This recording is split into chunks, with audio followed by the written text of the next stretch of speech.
Ladies and gentlemen, it gives me sincere pleasure to be here this evening in support of Council President Bill McKoy, one of the longest-serving councilmen on the City Council, who has shown true leadership, has shown a command of the issues, and I think Patterson would be best served if he were to return. This is coming from your Councilman, Ken Morris. My name is Dwayne Cox, and I'm here in support of Bill McKoy, who's given proven leadership over the last 20 years. Things that he's done with the kids in Patterson and for the citizens of the 3rd Ward shows that we need to bring him back. My name is Sarah Moody. Other people know me as Kima Ada. I'm here to support Bill McKoy in his campaign to become the 3rd Ward Councilman. Bill McKoy is very people-oriented. He cares about the community, and whenever you call him, he's there. And if he can't get to you right away, he'll make sure that he get to you in a short period of time. And that's what I like about him. He's very responsive to the people. Hi, my name is Jesus Castro, and I'm here supporting Bill McKoy at his fundraiser event. I think that he's one of the key people that we need on the City Council, someone who has been there, who has experience, who is ready and is ready to tackle the issues of the city. And I'm really here to support him, and I hope that this event propels him to another term on the City Council. We're here to support Councilman McKoy. Councilman McKoy has been a big supporter of our band and our community.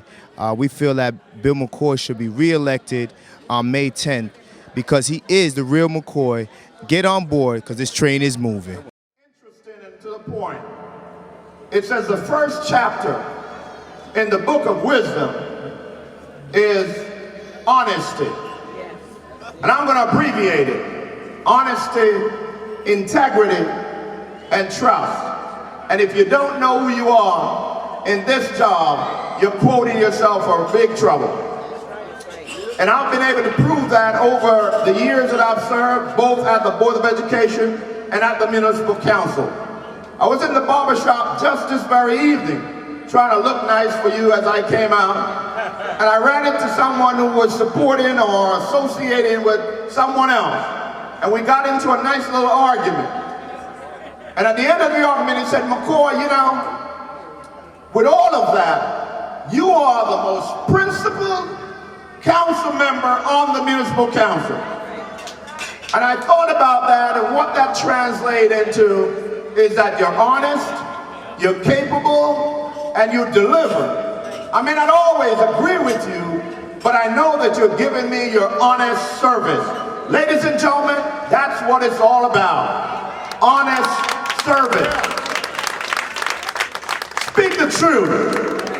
Tell it like it is. Doesn't matter what anybody else thinks. You know how to know what is true to you and give your service. And what I've learned over the years, people have an expectation that you at least be honest.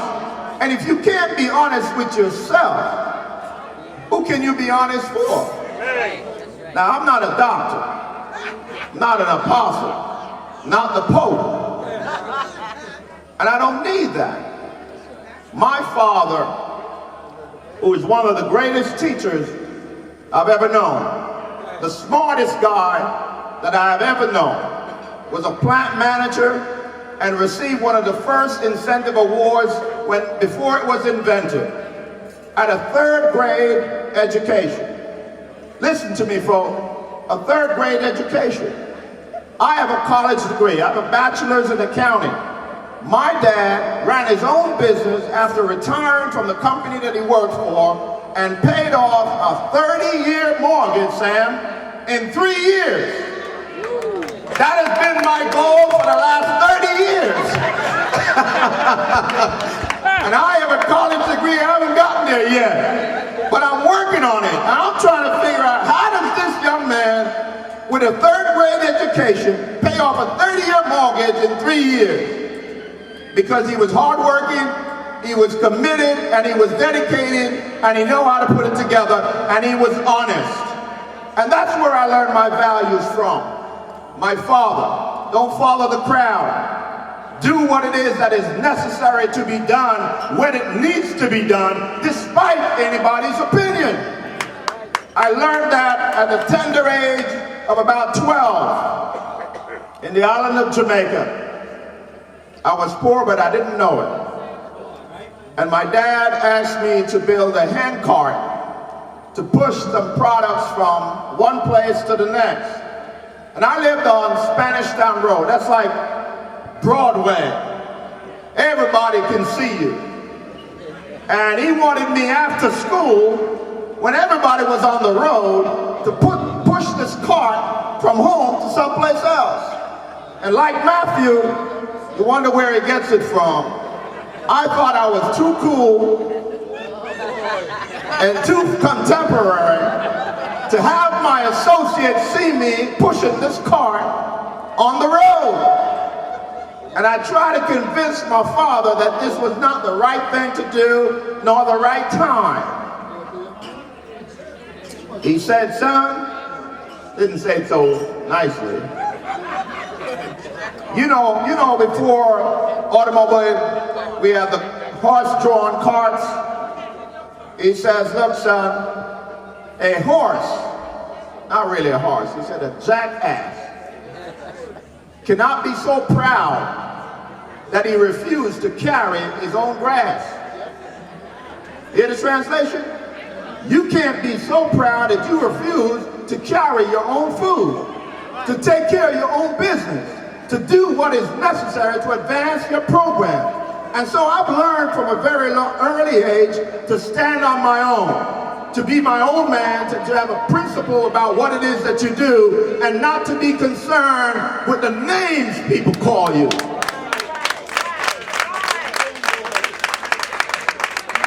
Because it's just one day at a time, my sister. And let the work that I do speak for me. Let the work that I do speak for me.